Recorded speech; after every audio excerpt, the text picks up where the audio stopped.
Hello दोस्तों, welcome back to my channel mister novel boy. जिन्होंने इस सीरीज़ के पिछले एपिसोड्स मिस कर दिए हैं वो प्लेलिस्ट में जाकर देख सकते हैं, और जो पहले से साथ हैं उनके लिए हम आज का नया एपिसोड शुरू कर रहे हैं। रॉर, आसमान गूंज उठा ड्रैगन जैसी दहाड़ों से। डांकिंग शेन उत्तर दिशा से बचे हुए लुओ क्लैन के स्पिरिट किंग्स के साथ शहर में घुस आया, रास्ते भर लाशें बिछाता गया। ड्रैगन और तलवार की एनर्जी आसमान में लहराने लगी, और जो कोई भागने की कोशिश करता वह तुरंत खून में सना धूल बन जाता। दक्षिण दिशा से बाली यूयू एक राक्षसी बन चुकी थी। उसकी तलवारों की बारिश ने मौत का तांडव मचा दिया।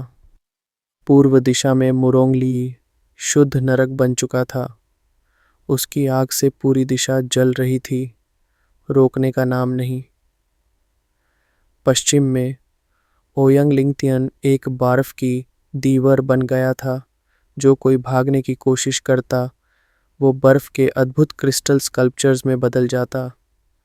हर तरफ बस मौत की चीखें थीं। शहर के हर कोने से आहन और चिल्लाते हुए प्राण बाहर निकलते रहे। एक बार में ही पूरा नगर शुद्ध कर दिया गया। जब मॉर्टल डोमेन के लोग अंदर आए, सिर्फ लाशों के टुकड़े और खून बचा था। मुरोंगसुए का दिल कांप गया। वो जुओफान के पास दौड़ी, आंखों में झिझक। क्या ये लोग वाकई इतने बुरे थे? क्या उनका पाप इतना गहरा था? उससे पूछो। जुओफान ने बस कंधे उचकाए और बाकियों की ओर चल पड़ा। साफ करो सब कुछ। अब ये जगह कुछ समय के लिए हमारा घर होगी। हाँ, लो क्लैन के लोगों ने जीत की खुशी में नारे लगाए और तुरंत काम में लग गए। मुरोंगसुए की नज़र अब लुओ युनचांग पर पड़ी, क्योंकि उसके मन में अभी भी नैतिकता का प्रश्न था। लुओ युनचांग ने उसे शांत मुस्कान दी और सारी बात समझाई।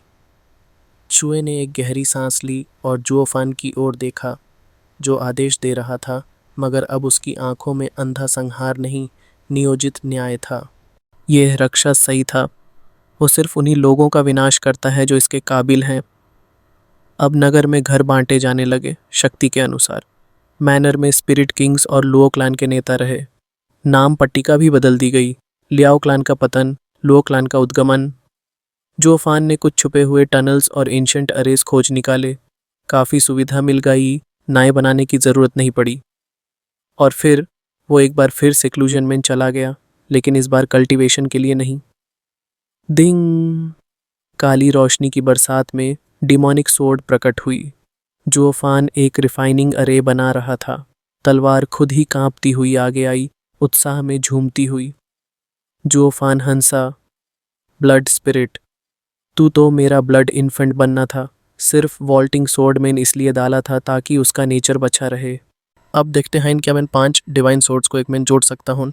चाहे सॉवरेन वेपन न बने, लेकिन उनका संगम मेरे लिए सबसे उपयुक्त है। मैन एक्साइटेड होना चाहिए। तू क्यों इतना उछल रहा है? दिंग! तलवार फिर से कांपी। जुओफान मुस्कुराया। अच्छा, देखते हैं तू क्या कर सकती है, लेकिन तैयार रहना, अपोकलिप्टिक थंडर फ्लेम दोबारा जालेगी। ये आसान नहीं होगा। सॉर्ड स्पिरिट रिन्यूअल, 5 का एक का जन्म, एक सॉवरेन वेपन का उद्गमन। जुओफान की बाईं आंख से काले ज्वाले निकले। अरे की बाउंड्रीज विकृत होने लगीं और सारा चेंबर ब्लैक थंडर फ्लेम से ढंक गया। डिमोनिक सोर्ड तप रही थी, बार बार कांप रही थी। अगर वो बोल सकती तो ये जगह चीखों से गूंज जाती। जुओफान ने संडरिंग सोर्ड भी डाली। अब उसके पास कोई सोर्ड स्पिरिट नहीं था। क्रैकल, सिजल, दोनों तलवारें पिघल रही थीं, धीरे धीरे एक हो रही थीं। Demon transformation art. जुओफान ने अपना सारा काला ऊर्जा उस अरे में उड़ेल दी। अब एक काला कोकून बन गया था। बाहर से बिजली और आग की गूंज, अंदर से मौन विस्फोट। जुओफान की सांसें थमी थीं।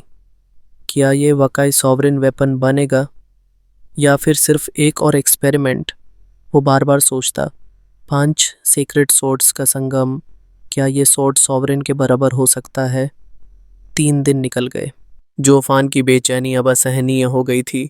जैसे ही उसने अरे बंद करने का निर्णय लिया, बूम! पूरी जमीन कांपी। जुओफान लड़खड़ा गया। आसमान भी कांप उठा। एक अजीब सी बर्डलियन बन गई थी, जैसे कोई देवता भवन चढ़ा रहा हो। प्लॉप।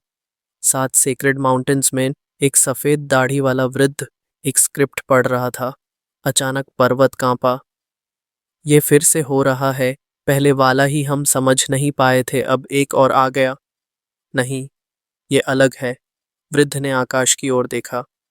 उस बार तो हमारी कल्टीवेशन भी काम नहीं कर रही थी, लेकिन अब सब कुछ काम कर रहा है। शेष बड़े बुजुर्ग अब हवा में स्थिर होकर सीधे खड़े हो सके, मगर आकाश में होती विचित्र हलचलों ने सभी को उलझन में डाल दिया। पिछली बार से अलग है, लेकिन कुछ तो बात मिलती भी है। पा।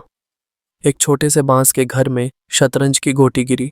एक वृद्ध व्यक्ति ने आसमान की ओर देखा और बुदबुदाया, इतने सालों बाद किसी ने सॉवरेन स्टेज को चुनौती दी है। कौन? एक भारी आवाज गूंजी, जैसे चट्टानों ने बोला हो। याद है वो एक व्यक्ति जिसके पास किसी सॉवरेन को नीचे खींचने की सबसे ज्यादा संभावना थी?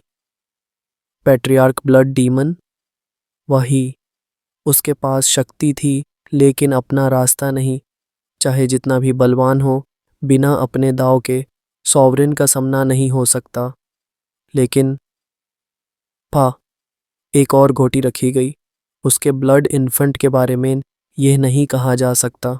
एक स्पिरिट। हाँ, स्पिरिट इस दुनिया में जम लेती है 10 पाथ्स के दायरे में, बिना अपने असली मर्ग के, लेकिन उसमें एक सॉवरेन पाथ बनाने की संभावना होती है। और अगर किसी ने यह पाथ पा लिया, तो वो भी एक सॉवरेन के साथ दाव लगा सकता है। लेकिन वो कैसे? अपने वाइटल ब्लड इन्फेंट को कोई आज़ाद थोड़ी करेगा। दूसरे व्यक्ति ने नकार दिया। पहले व्यक्ति ने मुस्कुराकर एक और घोटी रखी। हाँ, बिना कुछ छोड़े कुछ मिलता भी नहीं। इसी वजह से वो बूढ़ा कभी सॉवरेन के बराबर नहीं हो सका। लेकिन ये तो बातें पुरानी हो गई। आज सॉवरेन पाथ का जम नहीं हुआ, फिर भी आकाश में बदलाव आ गया। ये दिखाता है कोई तो है जिसमें संभावना है। कौन हो सकता है? क्या वो कोई उसके साथ लाया हुआ साथी है? हाँ हाँ हाँ हाँ, मॉर्टल डोमेन वाकई प्रतिभाओं से भरा है। जितना ज़्यादा बंजर हो, उतना ही बड़ा चमत्कार वहाँ जम लेता है। बूम। पूरे 6 घंटे तक धरती हिलती रही। जुओफैन अपने कमरे के अंदर था, बाहर के बदलते आसमान को देख नहीं पाया, लेकिन काले गोले को देखकर उसकी आंखों में हैरानी थी। वो हिलने की भी हिम्मत नहीं कर पाया, मानो अगर कुछ भी गलत कर दिया तो सब नष्ट हो जाएगा। काला गोला अब फुफकारने लगा और धीरे धीरे सिकुड़कर आधे मीटर का रह गया।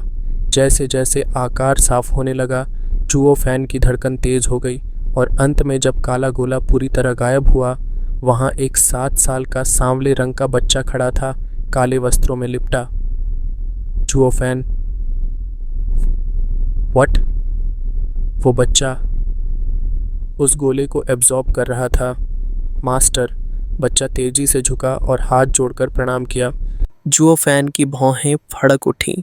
मास्टर, तो क्या तू मेरा वाइटल ब्लड इन्फेंट है? हाँ मास्टर, आपका बहुत बहुत धन्यवाद कि आपने मुझे इतना शक्तिशाली शरीर दिया और वेसल प्रदान किया। जब 5 सेक्रेड वेपन्स एक हुए, तो मैं एक सॉवरेन वेपन बन गया, और सॉवरेन वेपन्स ह्यूमन फॉर्म ले सकते हैं। यही है मेरे इस रूप का कारण। बच्चे ने 3 बार शीश झुकाया। जुओफैन अभी भी समझ नहीं पाया था, पर फिर धीरे से बड़बड़ाया। Sovereign weapon taking human form, मतलब अब तू एक तलवार का स्पिरिट नहीं, बल्कि इस बॉडी का सोल बन चुका है। इसलिए तू 5वीं तलवार के लिए इतना बेताब था? तू इंसान बनना चाहता था? बच्चे ने सिर खुजलाते हुए हंसी में जवाब दिया, जैसे उसकी चोरी पकड़ी गई हो। सच कहूँ मास्टर, इस दुनिया में ह्यूमन फॉर्म सबसे शक्तिशाली और मुक्ता होता है। हर एक स्पिरिट चाहती है कि वो इंसानों की तरह जिए, हंसे, बोले, नाचे, रचे। पर यह राह अत्यंत खतरनाक होती है, खासकर योन स्पिरिट्स के लिए, जो स्पिरिचुअल बीस्ट से भी कम समझदार होते हैं। मैं तो बस भाग्यशाली था कि आपने मुझे वो चांस दिया। सॉवरेन वेपन बनाकर मुझे मानव बना दिया। आपका एहसान कभी नहीं भूल सकता। जुओफैन गहराई से सोचने लगा, फिर एक गहरी सांस ली। तू मेरा ब्लड इन्फेंट था, लेकिन अब हम दोनों अलग हो चुके हैं। तेरे पास अब अपना शरीर है, अपनी आज़ादी है। तू मुझे जिंदा रखने का मोहताज नहीं। बच्चा नरमी से मुस्कुराया। मास्टर, आपने मुझे जन्म दिया तो आप मेरे माता पिता हो। मैं कैसे आपको छोड़ सकता हूँ? आज से मैं आपकी सोड चाइल्ड हूँ, आपका रक्षक। बस फर्क ये है कि अब मैं आपसे बात भी कर सकता हूँ। तभी वह चमक उठा और काले रंग की तलवार में बदल गया जो जमीन से ऊपर तैरने लगी। अब उसमें वो पांचों तलवारों की अलग अलग ऊर्जा नहीं थी। पांचवी तलवार जुड़ते ही बाकी सबका चिन्ह मिट गया था। अब वो सॉवरेन वेपन थी, पूर्ण, अपराजेय। जो फैन रुका, फिर गंभीर होकर बोला, तेरे पास अपना शरीर है, अपना भविष्य है।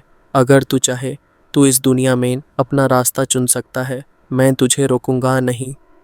मास्टर, तलवार दोबारा बच्चे में बदल गई। उसकी आंखों में वही दीप्ति थी जो कभी जुओ फैन की थी। मैं आपका ब्लड इन्फेंट हूँ। मुझ में जो भी है, स्वभाव, चिंतन, संवेदना, सब आपसे ही आया है। मैं आपका प्रतिरूप हूँ मास्टर। अगर आप किसी का एहसान नहीं भूलते तो मैं भी नहीं। जब तक आप लुओ क्लान के लिए लड़ते रहेंगे, मैं आपके साथ हूँ, एक छाया की तरह। जुओ फैन भीतर तक हिल गया। ये बच्चा मेरा ही प्रतिनिधि है, वही सोच, वही संवेदना। पहले मेरा ब्लड इन्फेंट था, अब मेरा सबसे बड़ा साथी बन गया है, मेरा गार्डियन सोर्ड। उसने मुस्कुराकर कहा, तब आज से तू मेरा सोर्ड चाइल्ड है। हाँ मास्टर, बच्चा हंस पड़ा। जुओ फैन ने अचानक गहरी नज़र से उसे देखा। सोर्ड चाइल्ड, अगर मैं एक दिन अन्याय और विश्वासघात के रास्ते पर जाऊं, क्या तब भी तू मेरे साथ रहेगा? बच्चे की आंखें चकमकाईं। मास्टर, मैं आपका प्रतिनिधि हूँ। अगर आप विश्वासघात करें तो मैं भी करूँगा। अगर एक दिन आप मुझे छोड़ना चाहें तो मैं खुद आपको मिटा दूंगा और फिर आपकी तरह बन जाऊंगा। जो चाहेगा पाएगा, चाहे उसमें पाप क्यों ना हो। जुओ फैन का दिल कांप गया। उसने सीने पर हाथ रख लिया। अच्छा है, कम से कम मैं अभी भी एक सीमा रेखा के साथ जीता हूँ। अगर मैं गिर गया तो ये तलवार मेरा दुश्मन बन जाएगी और तब मैं खुद से हारा हुआ इंसान बन जाऊंगा। वो कमरे से बाहर निकला, सोचते हुए, अब मुझे सिर्फ दुश्मनों से नहीं, खुद से भी सतर्क रहना पड़ेगा। बाहर आते ही उसे लो क्लान के उच्च पदाधिकारी मिले जो प्रतीक्षा कर रहे थे। उनके साथ एक नन्हा बच्चा देखकर सब चौंक गए। 3 दिन से अंदर था और अब एक बच्चा ले आया। क्या ये खुद बनाया है? 3 दिन में? भाई, बच्चा तो 2 महीने लगता है, ये कैसे पॉसिबल है? अरे, हो सकता है कोई सीक्रेट टनल हो जिससे बच्चा घुस आया हो। नॉनसेंस, मैं हर पल पहरा दे रहा था, एक मक्खी भी नहीं गुजरी। जुओफान हंस पड़ा। तुम लोग यहाँ क्या कर रहे हो? ली जिंगटियन झुके। जुओ स्टीवर्ड, आसमान बदल गया, धरती कांप रही थी। सोचा देख लें आप ठीक हैं या नहीं। मैं बिल्कुल ठीक हूँ। तुम लोग अब वापस जाओ। हम सबका कल्टीवेशन अभी अपने कर्म पर है और उसे स्थिर करने की ज़रूरत है। बहुत बड़ा काम आने वाला है। हुमेन पता है। सभी ने एक साथ सिर हिलाया, पर कोई भी वहां से हिलने को तैयार नहीं था। उनकी आंखें तो जैसे उस छोटे से बच्चे सोर्ड चाइल्ड पर चिपकी हुई थीं। जुओ फैन ने सबकी जिज्ञासा समझ ली और मुस्कुराकर बोला, ये मेरा पर्सनल गार्ड है, apocalyptic sword child. Personal guard? सभी चौंक गए। जुओ स्टीवर्ड, आपके लेवल पे गार्ड की क्या ज़रूरत? इसका मतलब तो ये हुआ कि ये आपसे कुछ कमज़ोर तो नहीं होगा। पर ये तो एक छोटा बच्चा लगता है। कू सांतोंग ने भौहें चढ़ाईं और बोला, पापा, अगर पर्सनल गार्ड चाहिए ही था तो मुझे ले लेते। बैंग, जुओ फैन ने उसके सिर पर एक थप्पड़ जमाया। तुझ में हिम्मत है दूसरों पे बोलने की? कौन था वो 6 साल का बच्चा जो पूरे तियान्यू में किंग बन के घूमता था?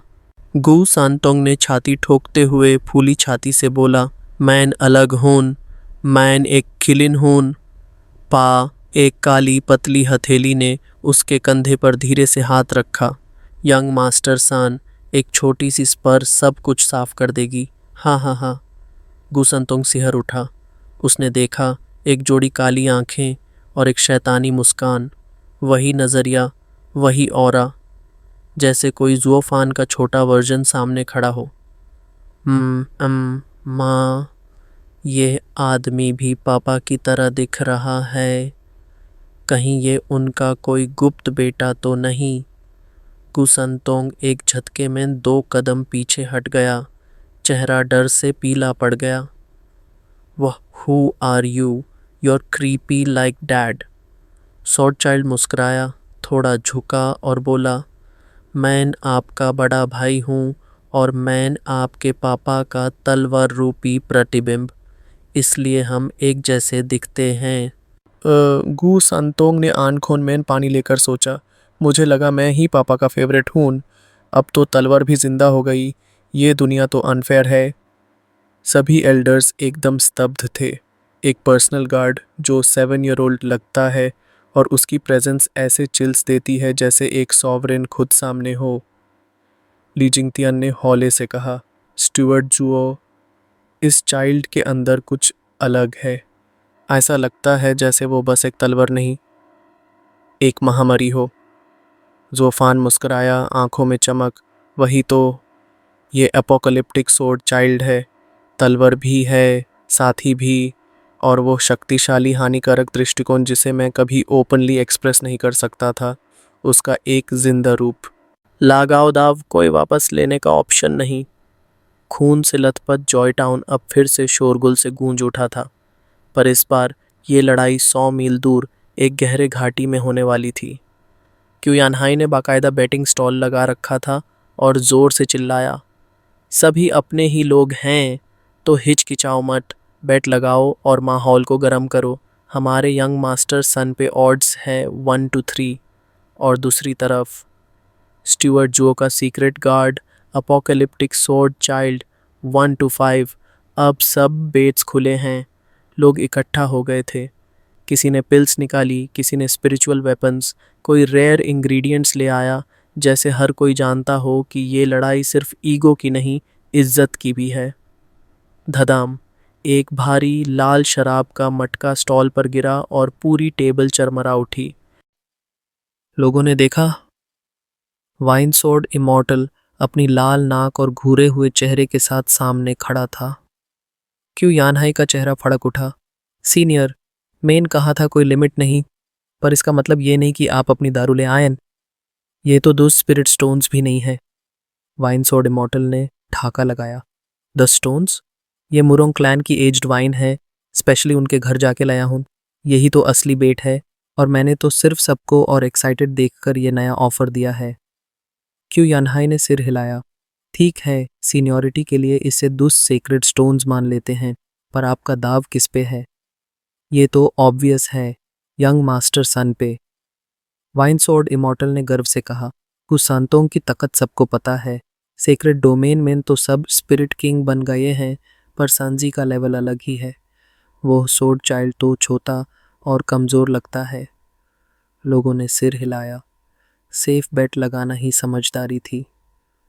तभी धम, एक जिथर स्टॉल पर आकर गिरी। मेन सोर्ड चाइल्ड पे बेट लगा रहा हूँ, आवाज़ आई लियो मुबाई की। मुबाई। वाइन सोर्ड इमॉर्टल ने अजीब निगाहों से पूछा, तुम उसके स्ट्रेंथ को जानते हो?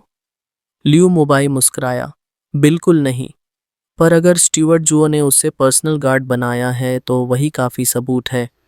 गुसंतोंग तो एक खुली किताब है, पर सोर्ड चाइल्ड एक बैंड राज, और लड़ाई में वही जीतता है जो दूसरे को समझता है। वाह! लोगों ने सराहना की और कई ने गुसंतोंग से अपना दाव हटाकर सोर्ड चाइल्ड पर शिफ्ट कर दिया। वाइन सोर्ड इमॉर्टल ने भी धीरे से अपना मटका खिसकाया। लियो मुबाई, अगर मैंने हारा तो तू मेरी वाइन की भरपाई करेगा। लियो मुबाई हंसते हुए बोला, और मेरी जिधर भी दाव मैन है तो सब इक्वल है, हा हा हा। हिलटॉप पर नज़ार जोफान, लो युनहाई, चाओयर और दूसरे लोग ऊपर खड़े दोनों फाइटर्स को देख रहे थे। लो युनहाई बोला, बिग ब्रदर जुओ, ये स्वॉर्ड चाइल्ड कौन है? क्या ये संजी से लड़ सकता है? ज़ुओफान ने शांत स्वर में कहा, वो मेरी तलवार है। मेरे स्किल्स का आधा हिस्सा उसमें है। मेरे अलावा उसमें सब कुछ है। अगर मैं स्पिरिट किंग हूँ तो वो भी कम नहीं। सिर्फ मेरी आंखें उसमें नहीं हैं। क्या? सभी चौंक गए। ज़ुओफान ने मुस्कुराकर कहा, और क्योंकि वो इंसान नहीं एक तलवार का स्पिरिट है, उसकी कल्टीवेशन हम देख नहीं सकते। उसके हिसाब से वो मिड स्टेज स्पिरिट किंग है और ये फाइट संजी के लिए एक परफेक्ट टेस्ट होगी।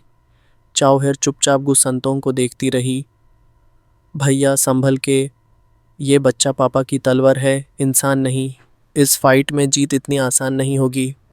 पर गुसंतोंग अभी भी अनजान था। ये तो छोटा सा बच्चा लगता है। अगर सीक्रेट बीस्ट है तो इमेच्योर है, अगर इंसान है तो और भी कमज़ोर। वो घमंड से बोला, सन, हम अपने ही लोग हैं, इसलिए तुझे मौका देता हूँ। अभी हट जा, पापा के लिए तुझे माफ़ कर दूंगा। स्वॉर्ड चाइल्ड मुस्कुराया, संजी, तू अभी भी वही अकदू है। सेक्रेट डोमेन में तू सिर्फ एक किशोर है और यहाँ ऐसे कई लोग हैं जो तुझे मार सकते हैं। मैं बस वार्निंग दे रहा हूँ, पापा के लिए। गू संतोंग ठिठक गया। वो पापा जैसा बात कर रहा है। वो ही तोने, वो ही घमंड। ये पक्का पापा का गुमशुदा बेटा है क्या? बाकी सब भी जुओफान की ओर घूरने लगे। स्टीवर्ड, जुओ, ये बच्चा तो आपका क्लोन लगता है। जुओफान ने हल्के से मुस्कुराया, वो मेरी तलवार है और तलवार के अंदर सिर्फ मेरा ही प्रतिबिंब है। गुसंतोंग ने टीथ ग्रिट किए और सोचा, यह बच्चा पापा के नज़दीक नहीं लगता। मुझे इसे उसकी औकात दिखानी होगी। शर्मान तरेना। वो आगे बढ़ा। मुट्ठी में लाल एनर्जी जमी हुई थी। तुझे सबक सिखाने का वक्त आ गया है। पर स्वॉर्ड चाइल्ड हंसा, संजी, अपनी पूरी ताकत से आओ, मुझे रोक नहीं सकता। उसने एक उंगली उठाई और अंगुली से निकली एक तीखी रेड स्वॉर्ड वेव। हुश! गू संतों का पंच टकराया। बूम! पूरा मैदान हिल उठा। गू संतोंग पीछे 100 मीटर तक उछल गया। उसकी आंखें फटी की फटी रह गईं। ये तो सोरिंग स्वॉर्ड आर्ट है, वो भी पीक पर। ये ताकत तो सिर्फ पापा के पास थी। शंगवन फेक्शों की आंखों में चमक थी। वाह, ये तो उनकी डिवाइन स्वॉर्ड का सच्चा रूप है। जुओफान ने सिर हिलाया। वो मेरी तलवार है। मेरी बॉडी और माइंड दोनों से जुड़ी हुई थी। उसने मेरी 5 स्वॉर्ड आर्ट सीख ली हैं और अब उसने एक 6th स्वॉर्ड आर्ट भी सीख ली है। वो मैं भी देखना चाहता हूँ। 6th? सभी एल्डर्स उत्साहित हो उठे। वो तो उनकी लिमिट को पार कर गया है। तलवार जब जीती है तो वो सिर्फ काटती नहीं, वो एक लेजेंड बन जाती है। चियो यनहाई का चेहरा तमतमा उठा जब उसने देखा कि सारी भीड़, जो अभी तक गुसांतोंग पर दांव लगाने को तैयार थी, अब धीरे धीरे पलटी मार रही थी। अरे ये क्या नाटक है? वो गुस्से में चिल्लाया। पहले कह रहे थे कि यंग मास्टर सन ही जीतेगा और अब उसका एक पंच मिस क्या हुआ? तुम सब दाव बदल रहे हो। क्या तुम्हारे अंदर कोई शराम बची है? भीड़ में सर झुकाए लोग इधर उधर देखने लगे, जैसे खुद अपनी आंखों पर विश्वास ना हो रहा हो। गुसंतोंग के कानों में एल्डर क्यू की आवाज़ गूंजी और उसका चेहरा हल्का सा फड़क उठा। क्या? बस एक मूव में हार मान ली सब? यह तो बेइज्जती है। उसके भीतर की चिलिन ब्लड उबल उठी थी। अब काफ़ी हो गया। अब मैं उस छोटे के साथ मस्ती नहीं करूँगा। सामने आ, बच्चा। बूम! गुसंतोंग ने अपने हाथ झटके और हवा में सीधे वार किया। हवा थरथरा उठी। पूरे गागन में गूंज सी फैल गई। आसमान चीखने लगा। हवा में काली दरारें उभर आईं, मानो कोई अदृश्य तलवार स्पेस को ही काट रही हो। वो दरारें बेहद तेजी से स्वॉर्ड चाइल्ड की ओर बढ़ रही थीं। आ! भीड़ से कई लोग पीछे हट गए। ये क्या? स्पेस हाई फट गई। अगर किसी का शरीर उस दरड़ से छू भी गया तो वह तुगड़े तुगड़े हो जाएगा। यही टेक्निक गुसंतोंग ने पहले भी यूज़ की थी, पर तब सिर्फ हवा में लहरें उठती थीं। अब वो स्पिरिट किंग बन चुका था और एबी उसकी पावर स्पेस को ही फाड़ सकती थी। स्पेस, वो जगह जहां हर चीज़ का अस्तित्व होता है, और जब वही चीज़ फट जाए तो वहां मौजूद हर वस्तु मिट्टी में मिल जाती है। जुओफान, ये तो जानलेवा हो रहा है। कई एल्डर्स ने चिंतित होकर जुओफान की ओर देखा, पर जुओफान बस हल्के से मुस्कुराया। क्या फर्क पड़ता है? वो लड़का इंसान नहीं है, आसमान भी टूट जाए उसे कुछ नहीं होगा। सब चौंक गए। हाँ, वो तो एक डिवाइन सोर्ड है, एक डिवाइन स्पिरिट। स्पेस रप्चर उसका क्या बिगाड़ेगा? भीड़ स्तब्ध थी। एक तरफ एक सेक्रेड बीस्ट का प्योर रेज और दूसरी तरफ एक डिवाइन सोर्ड जिसकी शक्ल तो इंसानी है पर रूह एक तलवार की है। आसमान में वो काली दरारें गहरी होती चली गईं, जैसे आसमान ने खुद अपनी छाती फाड़ दी हो। कंडेंस।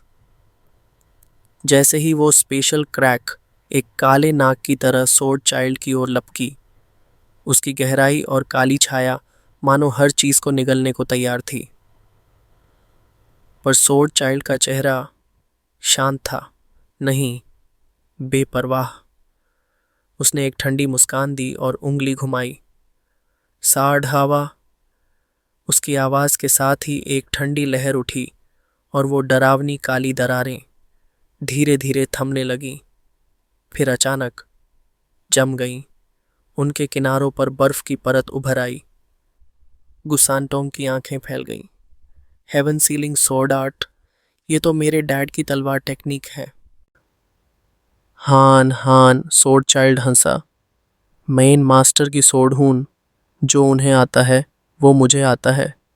इसलिए यंग मास्टर सन, अब छुप मत, फुल पावर में आ। फिर एक उंगली उठी। डेसिमेटिंग सोर्ड आर्ट। एक अंगारे जैसी लपट उठी और हवा में भयंकर इन्फर्नो फैल गया। उस इन्फर्नो में वो काली दरारें समा गईं, घुलकर मिट गईं। रास्ता साफ हो गया। सोर्ड चाइल्ड मुस्कुराते हुए सांजी की ओर बढ़ा और उंगली से उसे ठेस मारने चला। एक क्रैकलिंग बिजली जैसी उंगली। गुसंटोंग का चेहरा फिर फड़का। ये तो संडरिंग सोर्ड आर्ट भी? तुम हो कौन? कह तो चुका हूं, I am my master's sword. पैम। गुसंतोंग ने आखिरकार अपनी पूरी ताकत झोंक दी। उसकी मुट्ठी से निकली एक लाल लहर जो सीधे सोर्ड चाइल्ड की पर्पल थंडर सोर्ड वेव से टकराई।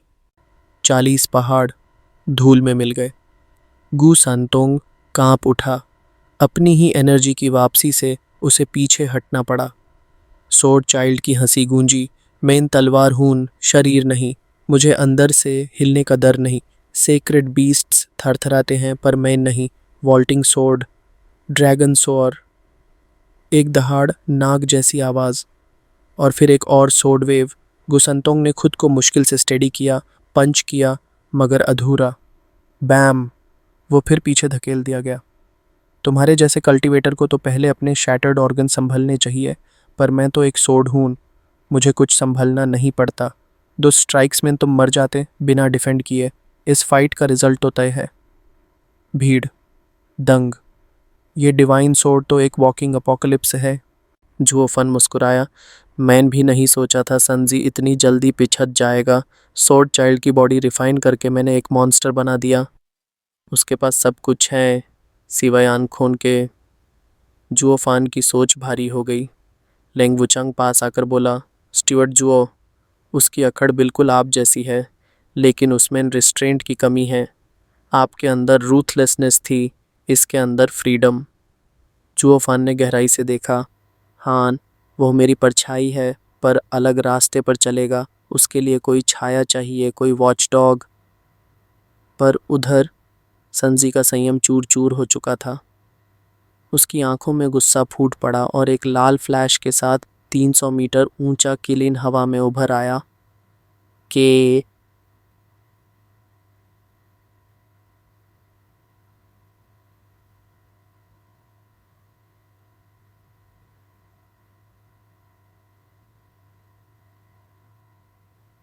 उसकी दहाड़ से धरती कांपी।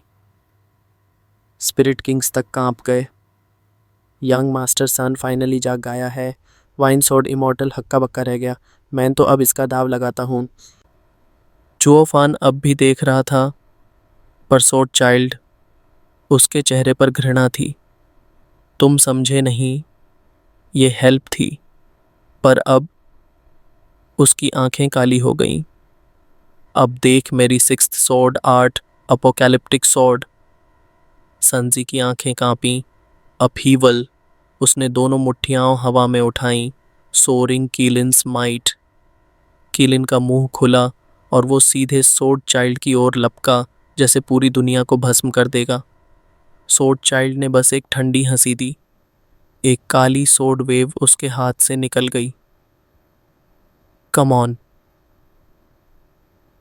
हो कोई धमाका नहीं, कोई रोशनी नहीं, बस हवा में बहती सी एक तलवार की लहर, हल्की लेकिन सब कुछ मिटाने वाली। काली लहर ने कीलिन की आकृति को छुआ और सब थम गया। ना शोर, ना धुआं, बस एक खामोश खत्म होना। कीलिन की आकृति रुकी और फिर गायब। जुओ फान 2 सेकंड के लिए सन्न रह गया। स्वॉर्ड चाइल्ड, आर यू के जा? पर तब तक बहुत देर हो चुकी थी। गू सनतोंग यानी यंग संजी का चेहरा सफ़ेद पड़ चुका था। उसके होंठों से खून बह रहा था। उसके सीने की धड़कन बेकाबू थी। पर वो काली लहर, वो मौत अब भी आ रही थी। भीड़ में सन्नाटा। ये तो खत्मा है। कोई भी हिल नहीं पाया, कोई भी बोल नहीं सका। Sword child! जुओ फान की आवाज़ गूंज उठी, गुस्से से कांपती हुई। मैं कह चुका हूँ, आर्यू के जा। लेकिन स्वॉर्ड चाइल्ड, उसके चेहरे पर एक निर्दयी मुस्कान थी, जैसे डर में सिसकता हुआ संजी उसके लिए खिलौना हो। स्पेस फिर से डिस्टॉर्ट होने लगा। स्वॉर्ड चाइल्ड के चारों ओर की हवा फटने लगी, मानो स्वयं वॉइड उसकी ताकत में थरथरा रहा हो। वो जुओ फान की ओर मुड़ा, आंखों में हल्की झुंझलाहट। लेकिन तभी उसने देखा, जुओ फान की आंखें बदल गई थीं। उसकी दाहिनी आंख में 7 सुनहरे हेलोज घूम रहे थे। उसकी आंखों से कहर की सर्दी बह रही थी। स्वॉर्ड चाइल्ड कांपा। Master, don't. Divine eye of the void, 7वां चरण, वॉइड सील, जुओ फान ने बर्फीली आवाज में कहा। हुश! हवा सिकुड़ गई। आकाश जैसे सहम गया। स्वॉर्ड चाइल्ड की आंखों की चमक बुझ गई। उसका शरीर कांपता हुआ पल भर में ढह गया। और फिर वो एक बार फिर बदल गया, एक पिच ब्लैक तलवार में। अब तलवार में कोई ऊर्जा नहीं थी, बस मध्यम सी चमक और एक बेजान खामोशी। उसी पल जो काली तलवार लहर गू संतों को निगलने आ रही थी, गायब हो गई। संजी ने थरथराते हुए सांस ली। वो जिंदा था, पर उसकी आंखों में अब भी डर और अविश्वास था। वो एक बार मेरे डैड के अपोकलिप्टिक थंडर फ्लेम से काम नहीं था। वो सोच भी नहीं पा रहा था। यह लड़का, यह स्वॉर्ड चाइल्ड, क्या ये किसी भी इंसान के बस की बात है? जुओ फान ने धीरे से अपनी आंखें बंद की, पर सब देख चुके थे। जुओ फान अभी भी उस तलवर का मलिक है। वो चाहे तो वो खतरनाक डिवाइन सोर्ड पल में बंद कर दे। भीड़ में एक आवाज़ गूंजी। जुओ फान ने उस मॉन्स्टर को बनाया भी है और बैंड भी कर दिया, पर आखिर में अगर वो सोर्ड कभी आज़ाद हो गया तो क्या कोई बच पाएगा? अगर आपने यहाँ तक देखा है तो दिल से शुक्रिया कहता हूँ। और अगर अगला एपिसोड जल्दी देखना चाहते हो तो ज़्यादा से ज़्यादा लाइक, कमेंट और सब्सक्राइब ज़रूर करें।